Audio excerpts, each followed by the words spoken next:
So hi guys, welcome back to new blogs. तो मेरा blog आप सभी का स्वागत है गाइस। भोजपुरी के ट्रेंडी स्टार यानी कहने जाते हैं खेसारी लाल यादव का एक ऐसा फिल्म का टीजर है कि आपने सोचा कभी नहीं देखा होगा। भोजपुरी का अब तक का सबसे महंगा फिल्म है, जिस फिल्म का नाम है राजा राम, जो कि आज फिल्म का टीजर आ गया। जो इस फिल्म का जो सारे गाँव हम भोजपुरी पर आ चुका है और भोजपुरी का सबसे महंगा फिल्म है। और इस गाने का इस फिल्म का प्रोड्यूसर है प्रगत पाटिल, जो बहुत सारे फिल्मों सुपर डुपर और हिंदी फिल्मों दे चुके हैं। और इस डायरेक्टर है प्रगत पाटिल, जो बेहतरीन तरीके से एक से बड़ा एक फिल्म निभाते हैं, जो कि भोजपुरी का सबसे महंगा फिल्म बन रहा है।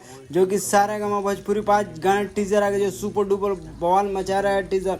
और इस गाने का फिल्म लेखक के बारे में जो कि भोजपुरी के सबसे नामी राइटर से नाम यानी कि अरविंद तिवारी, जो बहुत सारे फिल्मों लिख के देते एक सब इनका फिल्में सुपर डुपर बॉल में, जो कि हर एक स्टार के चमकाने वाले यही है अरविंद तिवारी, जो बहुत ही अच्छा तरीका से फिल्म लिखते एक सब एक फिल्मों का बवाल मचाते हैं। और इस गाने का म्यूजिक दिया है जो खेसारी का खुद का अपना दोस्त यानी कृष्णा बेदर, जो एक बेहतरीन लेखक है और सुपर डुपर बेहतरीन। और इस विजय चौहान भी इस गाने का लेखक है और इस गाने का म्यूजिक हमें शुभम तिवारी, जो बेहतरीन तरीके से म्यूजिक इस फिल्म में होने वाला है। जो कि भोजपुरी का सबसे महंगा फिल्म, जो कि हाई बजट, जो बहुत सारे जगहों पे फिल्मों का शूट किया बेहतरीन तरीके से।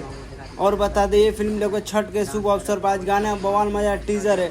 इस टीजर बहुत सारे फिल्मों का बवाल, जो कि भोजपुरी का सबसे महंगा फिल्म यही है, जो कि वर्ल्ड में सबसे नंबर 1 पर भोजपुरी का सबसे ज़्यादा देखने वाले ये वीडियो होने वाले, जो एक से बड़े बवाल फिल्म, जो कि भोजपुरी का सबसे महंगा फिल्म होने वाला बेहतरीन। अगर मेरा वीडियो अच्छा लगता है चैनल सब्सक्राइब लाइक कमेंट करें ना भूल। कहीं नेक्स्ट ब्लॉग में फिल्म मिलते हैं भाई, यहीं से मेरा ब्लॉग बनते हैं। आप लोग जाके सारा गाँव भोजपुरी पे ये टीजर जुड़ी, जो कि बवाल मचा रहा है, जो कि सुपर डुपर बेहतरीन फिल्म होने वाले, जो छठ पूजा के राजा राम, यहीं से मेरा ब्लॉग बन डांस कर पावर स्टार पवन सिंह और शारदा कपूर और हिंदी एक्ट्रेस जिसका नाम है राजकुमार, जो आपने पहले भी सुना था। हम लोग भी S3 में, जो कि हम लोग भी पावर स्टार पवन सिंह के गाना सुपर डुपर बॉल में। चलिए हम आपको पूरा वीडियो देखेंगे, उनका वीडियो कैसे हुआ चलिए दिखाते हैं।